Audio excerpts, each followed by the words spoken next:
24 hours before she was viciously attacked, Girl X spent the night at a friend's house in her Cabrini Green building at 1121 North Larrabee Street. The girl stayed up late watching cartoons and playing school. The next day, Girl X went home, which was upstairs, to get her book bag and take her shirt to her grandmother's house. The friend whose house that Girl X was staying over was heading down the stairs at 8:30 a.m.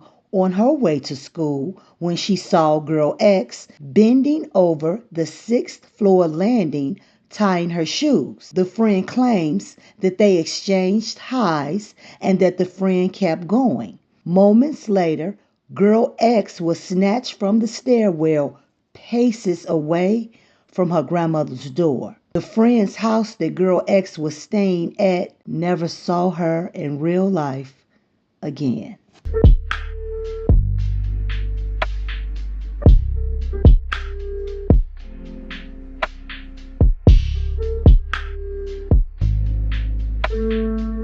At approximately 10:25 a.m. on January 9, 1997, a Chicago Housing Authority maintenance worker, Currie Miller, found a young girl, later identified as Girl X, on the landing of the 7th floor stairwell.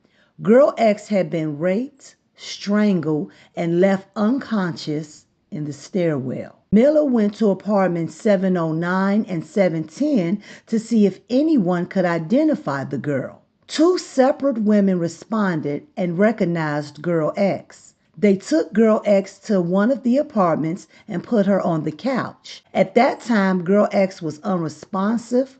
She was foaming at the mouth, and her eyes were rolled back in her head. Her pants were unfastened, and her underclothes were down around her ankles. Her t-shirt was tied around her neck, and there was blood on her shirt. She was not wearing any shoes, and there were what appeared to be gang signs written on her stomach in blue or black marker. Miller and the two women immediately called 911. The paramedics took Girl X to Children's Memorial Hospital. When she arrived in the emergency room, Girl X was comatose, barely breathing, and unresponsive to pain or any other stimuli. The doctors noted linear red marks on her neck that were indicative of strangulation. When they cut off Girl X's clothing, the doctors saw marks on her abdomen. Girl X also had several puncture wounds, abrasions, and lacerations on her back. Because Girl X was having trouble breathing and had blood in her mouth, the doctors suctioned her mouth. Girl X showed signs of severe brain injury. Thus, the doctors ordered a CT scan for her head and her abdomen. Out of respect for this young lady, I will not be going into details about the rape, but it was evident that this child had been viciously attacked. The sexual assault examination revealed no semen on any swab of Girl X's clothing and no debris in the fingernail scrapings, although some hair and some hair fragments were recovered from Girl X's clothing. Then she was admitted to the pediatric intensive care unit.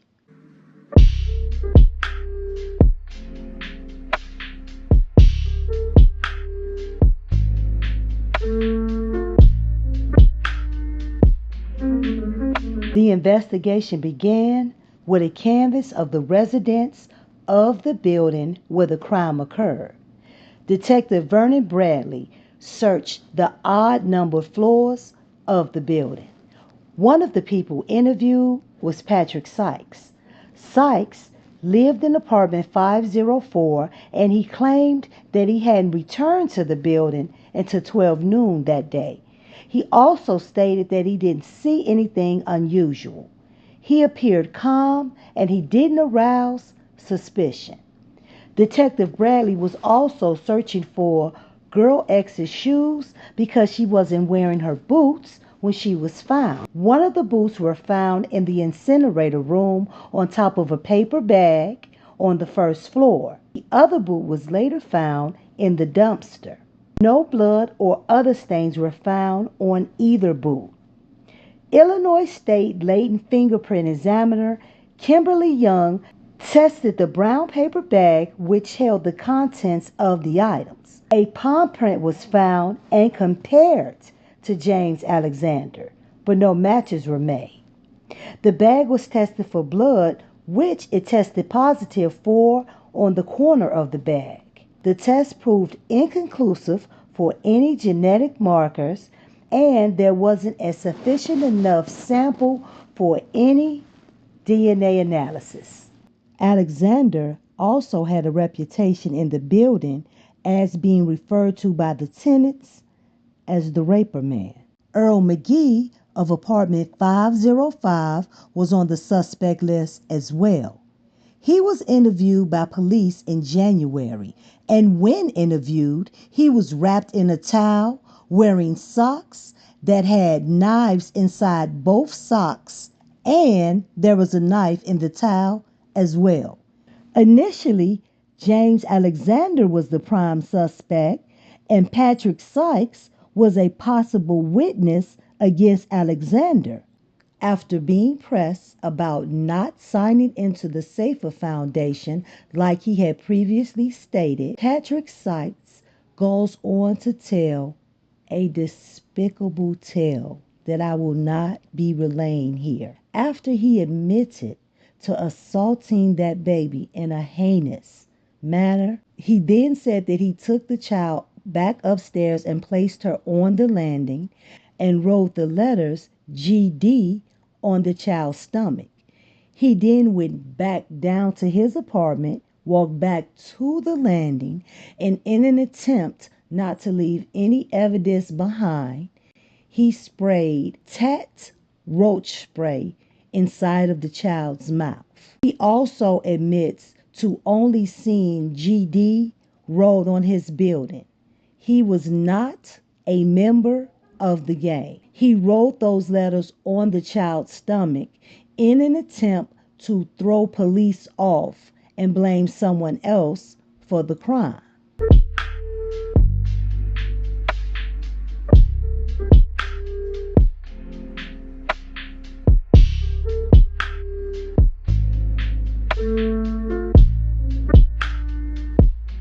After she was released from the facility, Girl X went home. While in the facility, she was taught to communicate through a special device by her psychologist, Carolyn Reeder. She was able to answer yes and no questions with a 100% success rate. And she was able to communicate that the man that lived on the fifth floor, who liked to draw, was indeed her attacker.